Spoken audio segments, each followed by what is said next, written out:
Need convenient stocking stuffers or gifts for friends on the go? Pick up a Parker's Kitchen gift card.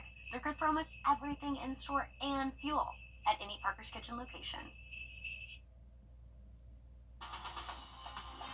Live from Augusta, you're watching News 1226 this morning. An Augusta neighborhood alarmed by a dog attack that killed a woman and landed a man in jail. The latest in the investigation coming up. Plus, Amazon delivery drivers are on strike in the middle of a busy holiday season after some bargaining issues. I sure hope that they come to the table, you know? I mean, that's what all we're really asking for. What you need to know as the Christmas holiday approaches during this time. Those stories and much more just ahead, but first, good morning. Thanks for joining us. I'm Nick Proto. And I'm Ashley Campbell.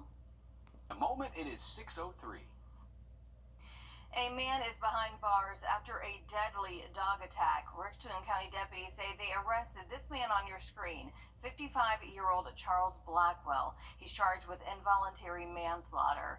They say that it happened yesterday morning. You're Taylor Martin joining us now live here in the studio. Taylor, go ahead and walk us through what investigators say happened.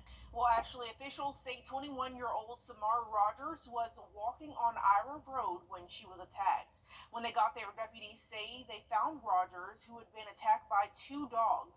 Richmond County Coroner Mark Bowen says she was pronounced dead on the scene at 11:05 a.m. Yesterday morning. From there, an animal control officers brought out two large dogs out of a gray house, one tan and one with white spots. Neighbors in the area didn't want to go on camera, but they tell us there's a history of aggression with the dogs in this area. The Richmond County Sheriff's Office says there's no record of incidents at the home the dogs were taken out of. An autopsy has been scheduled. All right, definitely a developing story, something that we are going to be keeping our eye on. Thank you for that report, Taylor.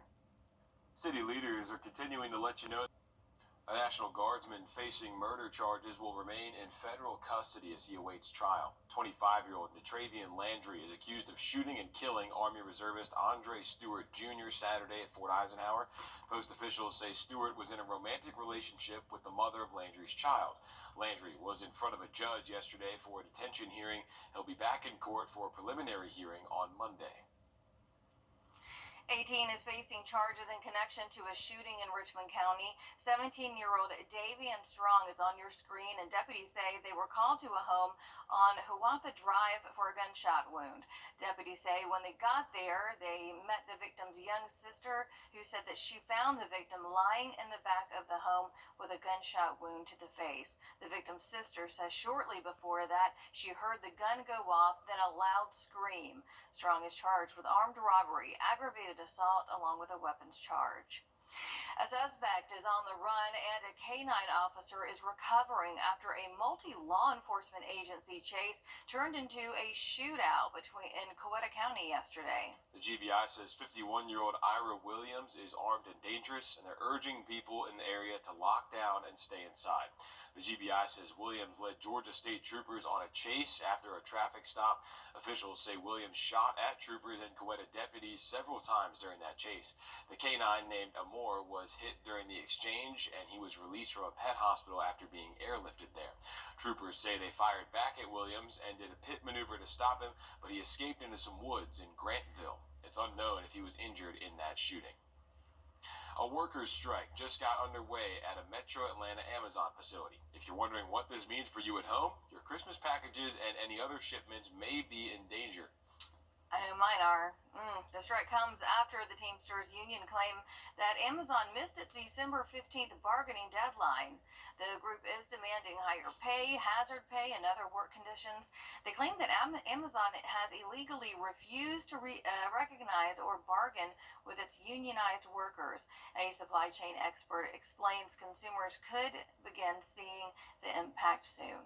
The question now for Amazon, as they negotiate with these workers on strike, what other options do they have to fulfill their orders? Yesterday, Amazon claimed many of the drivers on strike were independently contracted to drive for the company.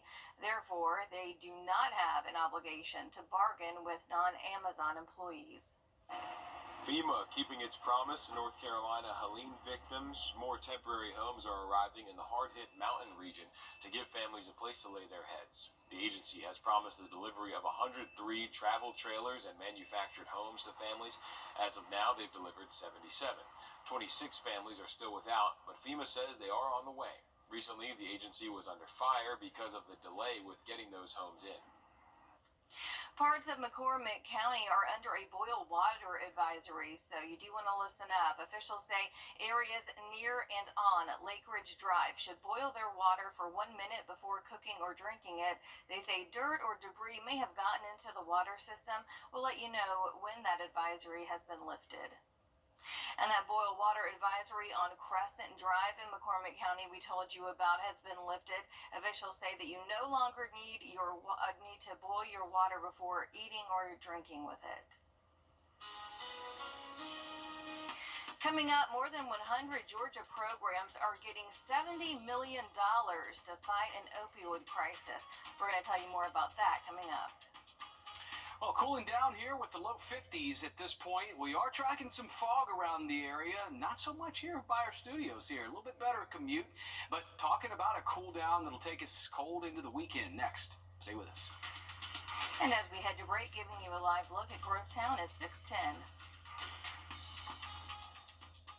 And it will feel like it all the way into Christmas Eve and Christmas Day. Still a little below average there with that chance of a shower on Christmas Day. 58. It is 6:15.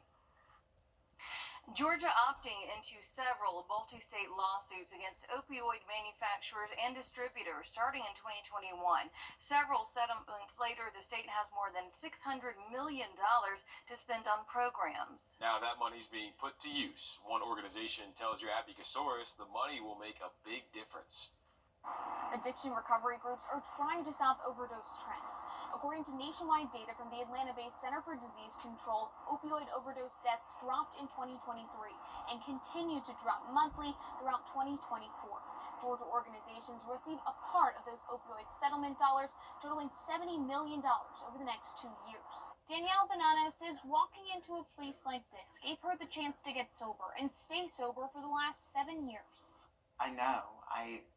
As a trans person, that I subscribe to a lie that a lot of trans people do, which is that, you'll never be able to be visible, your voice will never matter. She's using her story to help others as the executive director of Inclusive Recovery Athens, which focuses on recovery for people in marginalized communities, like veterans, anyone with disabilities, or members of the LGBTQ+ community, who are more likely to become addicted.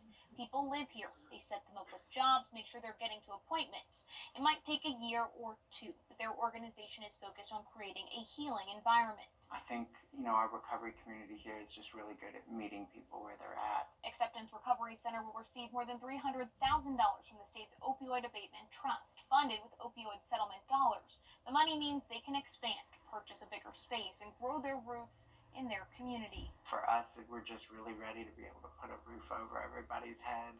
More than 100 organizations were selected to receive a part of those funds, but more than 300 applied.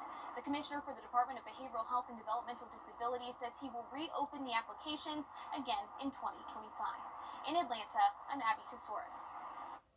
The U.S. Senate voting to authorize a historic pay raise for junior enlisted personnel in Georgia. This will give a basic pay increase of 4.5% to all service members, while most junior service members across all branches of the armed forces will get an additional 10% increase. Georgia Senator John Ossoff has played a big part in pushing for this pay raise. Yesterday, he told us the junior service members entering our 6:32 our time. A woman is dead and a man behind bars after a dog attack in Augusta. 55-year-old suspect Charles Blackwell is on your screen right now. He faces an involuntary manslaughter charge in yesterday's deadly attack of 21-year-old Samara Rogers. It happened in an area neighbors tell us is no stranger to aggressive dogs. Taylor Martin joins us live now in the studio. Taylor, what do we know so far? Well, officials say Rogers was walking on Ira Road when she was attacked. On arrival, deputies say they found Rogers, who had been attacked by 2 dogs.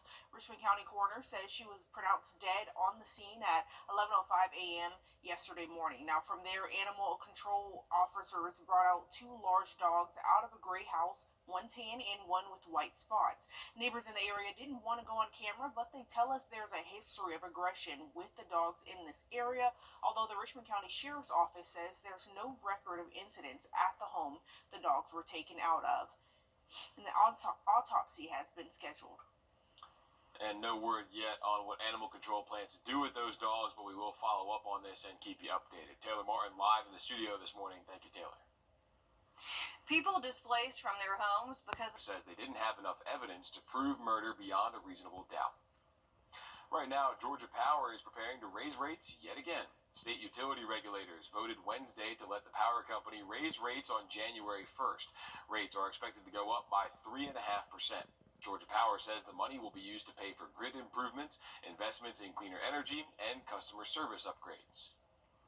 Georgia Governor Brian Kemp and To take home this 2.1 channel soundbar with one.